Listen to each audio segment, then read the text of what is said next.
દુર્ગા માત કી જય. જય શ્રી કૃષ્ણ મિત્રો, ઉત્સવનો મહિમા ચેનલમાં આપનું સ્વાગત છે.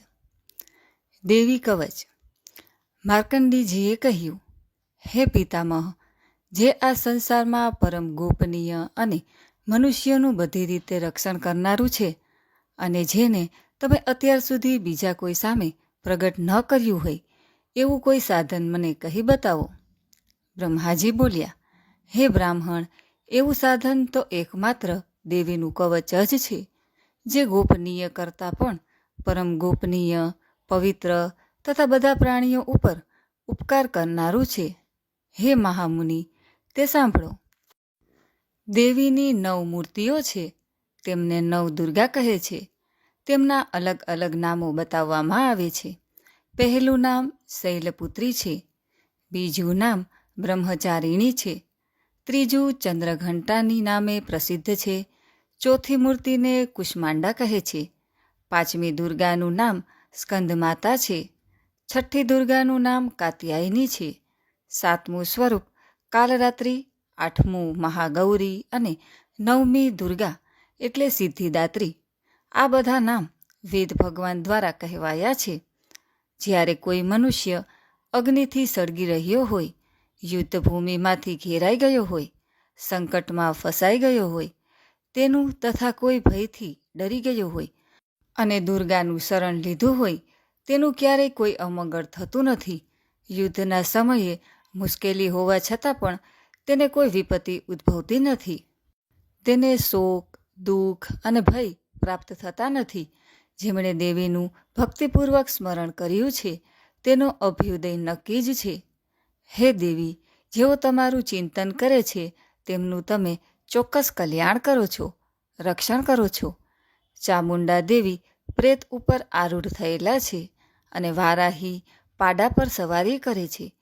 ઇન્દ્રીનું વાહન ઐરાવત હાથી છે, વૈષ્ણવી ગરુડ પર આવે છે, માહેશ્વરી આખલા પર આરૂઢ થયેલા છે, કૌમારીનું વાહન મોર છે, વિષ્ણુપ્રિય લક્ષ્મી કમળ વિરાજમાન છે, અને તેમના હાથમાં લાલ કમળ છે. આખલા પર આરૂઢ થયેલ દેવી ઈશ્વરી એ શ્વેત વસ્ત્ર ધારણ કરી રાખ્યા છે.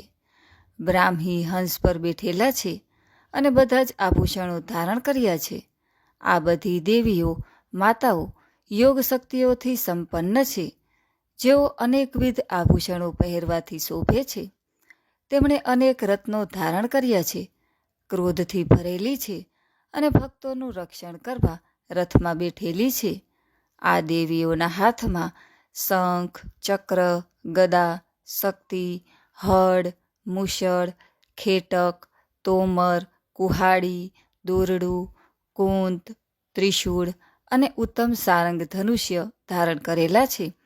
દૈત્યોના શરીરનો નાશ કરવો અને ભક્તોને અભયદાન આપવું, દેવતાઓનું હિત કરવું એ તેમના શસ્ત્ર ધારણનો ઉદ્દેશ્ય છે. મહારુદ્ર રૂપ, અત્યંત ઘોર પરાક્રમી, મહાબલી અને મહા ઉત્સાહયુક્ત હે દેવી, તમે મહાન ભયનો નાશ કરનારા છો. તમને નમસ્કાર છે.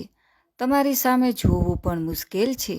શત્રુઓનો ભય વધારનારા હે જગદંબિકા, મારું રક્ષણ કરો. પૂર્વ દિશામાં ઇન્દ્રિય શક્તિ મારું રક્ષણ કરે, અગ્નિ ખૂણામાં અગ્નિ શક્તિ, દક્ષિણ દિશામાં વારાહી તથા નૈઋત્ય ખૂણામાં ખડગધારિણી મારું રક્ષણ કરે, પશ્ચિમ દિશામાં વારુણી અને વાયવ્ય ખૂણામાં હરણ પર સવારી કરનારા દેવી મારું રક્ષણ કરો, ઉત્તર દિશામાં કુમારી અને ઈશાન ખૂણામાં શૂલધારિણી મારું રક્ષણ કરો. હે બ્રહ્માણી, તમે ઉપરની બાજુએ મારું રક્ષણ કરો. હે વૈષ્ણવી, તમે નીચેની બાજુએ મારું રક્ષણ કરો. આ જ પ્રમાણે સબ જેનું વાહન છે, તે ચામુંડા દેવી દસે દિશાઓમાં મારું રક્ષણ કરો. જયા આગળની બાજુએ અને વિજયા પાછળની બાજુએ રક્ષણ કરે. ડાબા ભાગે અજિતા દેવી, જમણા ભાગે અપરાજિતા મારું રક્ષણ કરે. ઉદ્યોતની શિખાનું રક્ષણ કરે, અને ઉમા મારા મસ્તક પર વિરાજિત થઈને મારું રક્ષણ કરે. માલાધરી દેવી મારા કપાળનું અને યશસ્વિની મારી ભમરોનું રક્ષણ કરે.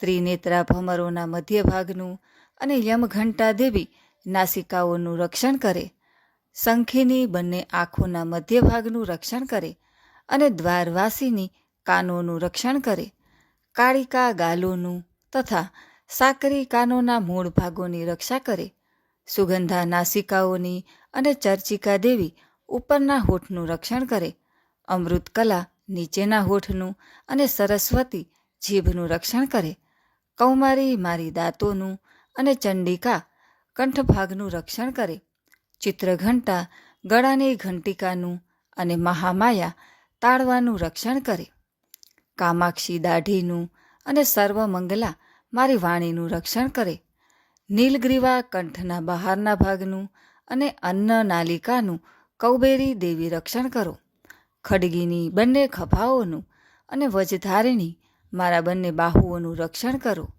દંડીની દેવી બંને હાથોનું અને અંબિકા આંગળીઓનું રક્ષણ કરે, સુલેશ્વરી નખોનું રક્ષણ કરે અને કુલેશ્વરી કુખ પેટનું રક્ષણ કરો, મહાદેવી બંને સ્તનોનું અને શૌક વિનાશિની મનનું રક્ષણ કરે, લલિતા દેવી હૃદયનું અને શૂલધારિણી ઉદરનું રક્ષણ કરે, કામિની નાભીનું અને ગૃહેશ્વરી ગુહ્ય ભાગનું રક્ષણ કરો, પૂતના અને કામિકા લિંગનું અને પાડાને વાહન બનાવનાર દેવી ગુદાનું રક્ષણ કરે, ભગવતી કટી પ્રદેશની અને ઘૂંટણોની રક્ષા વિધ્યવાસીની કરે, સર્વકામનાઓ પૂરી કરનારા દેવી જંઘાઓનું રક્ષણ કરે, નારસિંહી દેવીઓનું પિંડીઓ રક્ષણ કરે, તેજસી બંને પગોના પૃષ્ઠભાગનું રક્ષણ કરો, શ્રીદેવી પગોની આંગળીઓનું અને તલવાસીની દેવી પગના તળિયાનું રક્ષણ કરે,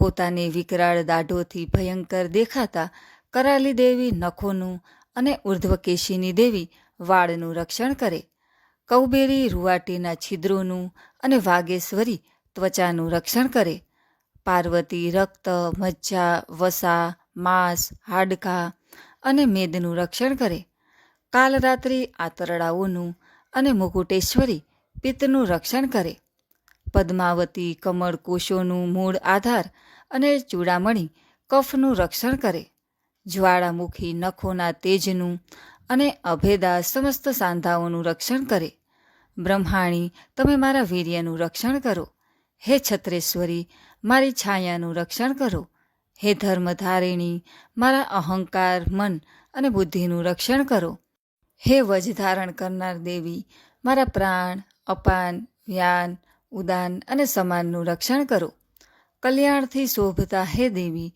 મારા પ્રાણનું રક્ષણ કરો, યોગીની દેવી રસ, રૂપ, ગંધ, શબ્દ અને સ્પર્શનું અને હે નારાયણી તમે મારા સત્વ, રજ અને તમોગુણનું રક્ષણ કરો, વારાહી આયુષ્યનું રક્ષણ કરે, વૈષ્ણવી ધર્મનું રક્ષણ કરે તથા ચક્ર ધારણ કરનાર દેવી યશ, કીર્તિ, લક્ષ્મી, ધનનું, વિદ્યાનું રક્ષણ કરે, હે ઇન્દ્રાણી તમે ગોત્રનું રક્ષણ કરો, હે ભૈરવી પત્નીનું રક્ષણ કરો, હે ચંડિકા મારા પશુઓનું રક્ષણ કરો, હે મહાલક્ષ્મી પુત્રોનું રક્ષણ કરો, હે સુપથા દેવી મારા પથનું અને ક્ષેમકરી દેવી મારા માર્ગનું રક્ષણ કરે, હે મહાલક્ષ્મી રાજદ્વારી કાર્યોમાં મારું રક્ષણ કરો તથા સર્વ બાજુએ રહેલા વિજયા ચારે બાજુ રહીને રક્ષણ કરો, હે દેવી જે સ્થાન કવચમાં કહેવાયું નથી અને તેથી રક્ષણ વિનાનું છે